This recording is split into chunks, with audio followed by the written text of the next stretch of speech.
ಸಚಿವ ಬಿ ನಾಗೇಂದ್ರ ಸ್ವಯಂ ಪ್ರೇರಿತರಾಗಿ ರಾಜೀನಾಮೆಯನ್ನ ಕೊಡ್ತಾರೆ ಅಂತ ಹೇಳಿ ಕೆಪಿಸಿಸಿ ಅಧ್ಯಕ್ಷ ಡಿಸಿಎಂ ಡಿಕೆ ಶಿವಕುಮಾರ್ ಮಾಹಿತಿಯನ್ನ ನೀಡಿದ್ದಾರೆ. ಪಕ್ಷ ಹಾಗೂ ಸರ್ಕಾರದ ಘನತೆಯನ್ನ ಉಳಿಸೋಕೆ ಸಚಿವ ಬಿ ನಾಗೇಂದ್ರ ರಾಜೀನಾಮೆಯನ್ನ ನೀಡ್ತಾರೆ. ಸ್ವಯಂ ಪ್ರೇರಿತರಾಗಿ ರಿಸೈನ್ ಮಾಡೋಕೆ ಮುಂದಾಗಿದ್ದಾರೆ ಸಚಿವ ಬಿ ನಾಗೇಂದ್ರ ಅಂತ ಹೇಳಿ ಡಿಸಿಎಂ ಡಿಕೆ ಶಿವಕುಮಾರ್ ಮಾಹಿತಿಯನ್ನ ನೀಡಿದ್ದಾರೆ. ಈ ಅಕ್ರಮದಲ್ಲಿ ಭಾಗಿಯಾಗಿಲ್ಲ, ಪಕ್ಷ ಸರ್ಕಾರದ ಘನತೆಗೆ ಧಕ್ಕೆ ಬರಬಾರದು ಅನ್ನುವಂತಹ ಕಾರಣಕ್ಕಾಗಿ ನಾಗೇಂದ್ರ ಈ ತೀರ್ಮಾನವನ್ನ ತೆಗೆದುಕೊಂಡಿದ್ದಾರೆ. ಇವತ್ತು ನಾಗೇಂದ್ರ ರಾಜೀನಾಮೆಯನ್ನ ನೀಡಬಹುದು ಅಂತ ಹೇಳಿ ಡಿಸಿಎಂ ಡಿಕೆ ಶಿವಕುಮಾರ್ ಹೇಳಿಕೆಯನ್ನ ಕೊಟ್ಟಿದ್ದಾರೆ. There is no need of anyone demanding. We just discussed with the Honorable Minister, myself, Chief Minister, the Home Minister. The Minister has assured that he is not involved in anything. Okay. But in the interest of the party, in the interest of the government, he doesn't want to embarrass the party. He himself has offered to resign from the ministership. I think today he will do the job. And that will be accepted, sir, by the government? The Chief Minister has to discuss with the party high command and he will take it forward. There is no need of anyone demanding. We just discussed with the Honorable Minister, myself, Chief Minister, the Home Minister. The Minister has assured that he is not involved in anything. Okay. But in the interest of the party, in the interest of the government, he doesn't want to embarrass the party. He himself has offered to resign from the ministership. I think today he will do the job. And that will be accepted, sir, by the government? The Chief Minister has to discuss with the party high command.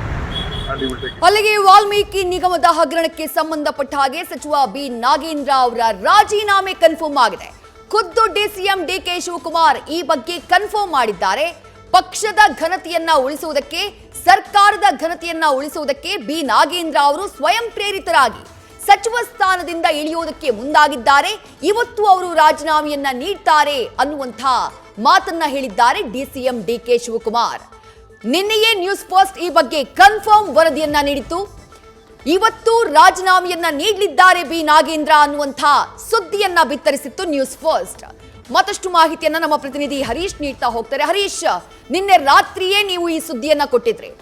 B Nagendra ಇವತ್ತು ರಾಜೀನಾಮೆಯನ್ನ ನೀಡ್ತಾರೆ. ಖುದ್ದು CM Siddaramaiah ಈ ಬಗ್ಗೆ ಅವರಿಗೆ ಸೂಚನೆಯನ್ನ ಕೊಟ್ಟಿದ್ದಾರೆ. ರಾತ್ರಿ 2 ಗಂಟೆಗಳ ಕಾಲ ಸುದೀರ್ಘವಾದಂತಹ ಮಾತುಕತೆಯ ಬಳಿಕ ಅನ್ನುವಂಥ ಮಾಹಿತಿಯನ್ನ ನೀಡಿದ್ರಿ. ಈಗ ಡಿಸಿಎಂ ಡಿಕೆ ಶಿವಕುಮಾರ್ ಈ ಸುದ್ದಿಯನ್ನ ಕನ್ಫರ್ಮ್ ಮಾಡ್ತಿದ್ದಾರೆ. ವಾಲ್ಮೀಕಿ ನಿಗಮದ ಹಗರಣಕ್ಕೆ ಸಂಬಂಧಪಟ್ಟ ಹಾಗೆ ಸಚಿವರ ತಲೆದಂಡ ಕನ್ಫರ್ಮ್ ಆಗಿದೆ. ಹರೀಶ್, ಬಹಳ ಮುಖ್ಯವಾಗಿರುವಂತದ್ದು ಇಂದು ಬಿಜೆಪಿ ನಾಯಕರು ಕೂಡ ಸಚಿವ ನಾಗೇಂದ್ರ ಅವರ ರಾಜೀನಾಮೆಗೆ ಬಿಗಿಪಟ್ಟನ್ನು ನೀಡುತ್ತಿ ಇವತ್ತು ಪಾದಯಾತ್ರೆ ನಡೆಸಿದ್ರು. ಸೊ ರಾಜ್ಯಪಾಲರಿಗೆ ಕೂಡ ದೂರನ್ನು ಕೊಟ್ಟಿದ್ದಾರೆ.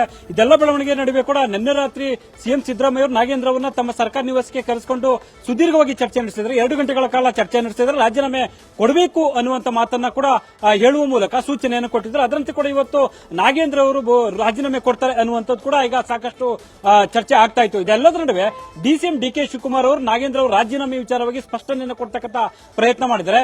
ಪಕ್ಷ ಮತ್ತೆ ಸರ್ಕಾರದ ಘನತೆಯನ್ನು ಉಳಿಸುವ ಸಲುವಾಗಿ ನಾಗೇಂದ್ರ ಅವರು ಸ್ವಯಂ ಪ್ರೇರಿತವಾಗಿ ರಾಜೀನಾಮೆಯನ್ನು ಕೊಡ್ತಾರೆ ಅನ್ನುವಂತ ಮಾತನ್ನು ಹೇಳುವ ಮೂಲಕ ರಾಜೀನಾಮೆಗೆ ಸಂಬಂಧಪಟ್ಟಂಗೆ ಇದ್ದಂತಹ ಸಾಕಷ್ಟು ಊಹಾಪೋಹ ಏನಿತ್ತು ಅದೆಲ್ಲದಕ್ಕೂ ತೆರೆ ಎಳೆಯುವಂತಹ ಒಂದು ಪ್ರಯತ್ನವನ್ನು ಕೂಡ ಡಿಸಿಎಂ ಡಿಕೆ ಶಿವಕುಮಾರ್ ಅವರು ಈಗಾಗಲೇ ಮಾಡಿರುತ್ತಾರೆ. ಅವರು ಒಂದು ಮಾತನ್ನು ಪದೇ ಪದೇ ಹೇಳ್ತಾ ಇದ್ದಾರೆ. ಅಂದ್ರೆ ಈ ಹಗರಣದಲ್ಲಿ ಪ್ರಕರಣದಲ್ಲಿ ನಾಗೇಂದ್ರ ಅವರದ್ದು ಯಾವುದೇ ರೀತಿಯ ಪಾತ್ರ ಇಲ್ಲ, ಅವರು ರಾಜೀನಾಮೆ ಕೊಡಬೇಕಾದಂತ ಅನಿವಾರ್ಯತೆಯೂ ಇಲ್ಲ.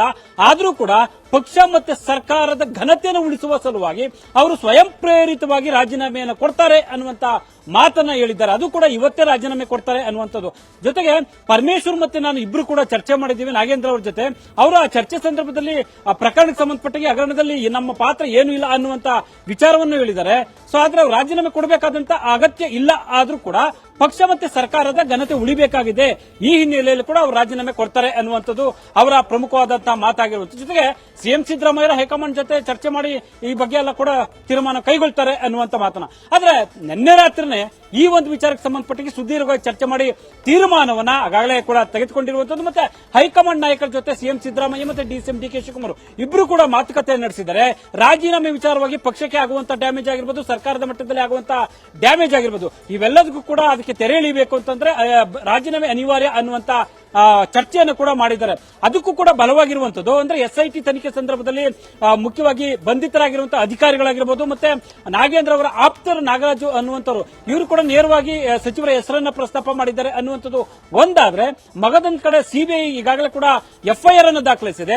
ಅಲ್ಲಿ ನೇರವಾಗಿ ಸಚಿವ ನಾಗೇಂದ್ರ ಅವ್ರನ್ನ ತನಿಖೆಗೆ ಕರಿಬಹುದು ಅನ್ನುವಂಥದ್ದು ಕೂಡ ಈಗ ಚರ್ಚೆ ಆಗ್ತಿರುವಂತದ್ದು. ಈ ಒಂದು ಹಂತದಲ್ಲಿ ಅನಿವಾರ್ಯವಾಗಿ ಕೂಡ ಸರ್ಕಾರ ಮತ್ತೆ ಪಕ್ಷಕ್ಕೆ ಆಗುವಂತಹ ಡ್ಯಾಮೇಜ್ ಅನ್ನು ತಪ್ಪಿಸುವುದರ ಸಲುವಾಗಿ ಅವರು ರಾಜೀನಾಮೆ ಕೊಡಬೇಕಾದಂತಹ ಅನಿವಾರ್ಯತೆ ಇದೆ ಅನ್ನುವಂತ ಮಾತನ್ನು ಕೂಡ ಪರೋಕ್ಷವಾಗಿ DCM ಹೇಳಿರುವಂತದ್ದು. ನ್ಯೂಸ್ ಫಸ್ಟ್ ನಿರ್ಭೀತಿಯಿಂದ ನಿಮ್ಮ ಪರವಾಗಿ.